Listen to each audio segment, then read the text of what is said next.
Number one talaga is be patient and understanding. Also have the same level of respect. Parang wag nyo nakatamaran yung tulungan yung grandparents nyo kasi in the long run, it's your way of giving back them to them and it's much more fulfilling.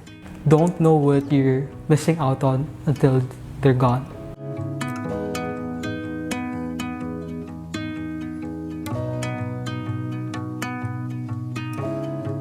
Yung grandmother ko, we've always been living in close proximity with each other. Ever since I was in preschool, grade school, yung grandma ko yung laging nagbabantay sa akin. So kami yung laging magkasama kapag weekdays. I actually think we're like more on like a best friend kind of relationship.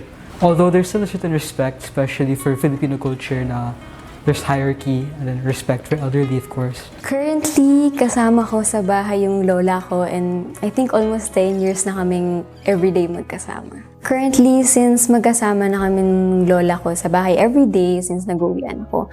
So, ang setup namin is umaga till 12 noon siguro or at least 2 p.m. ganon.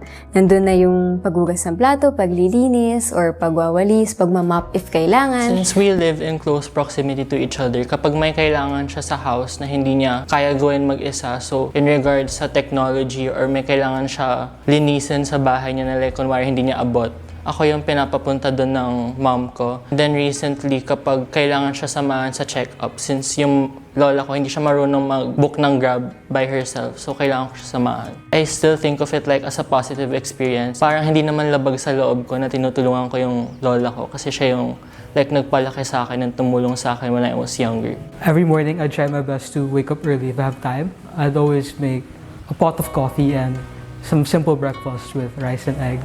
I got used to it from my mom, that she does it for everyone, but now that my mom's also busy, I started doing it for her as well, for my lola. I help around with chores, sometimes with laundry, just basic chores around the house. I wouldn't really call it a duty, I'd just call it like a bonding time with her. Sometimes I even find it relaxing.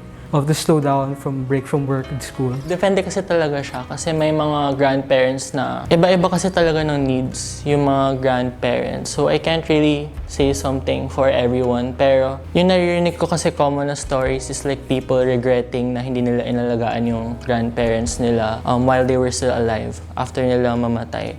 So I feel like a piece of advice I would want to say is parang wag nyo nakatamaran yung tulungan yung grandparents nyo kasi in the long run, like eventually, ma-realize nyo din na it's your way of giving back them to them and it's much more fulfilling. Be patient lang talaga. Like, be understanding since malaking age gap natin. Being upfront din if like may issues, maging clear din sa pagiging communicate. Family tayo, so kailangan natin maging open, also have the same level of respect with each other. I think kids our age or generation, they'd often look over our grandparents, they'd forget about them. They should realize that they're missing out. They should be reminded that it doesn't really apply to everyone, but don't know what you're missing out on until they're gone.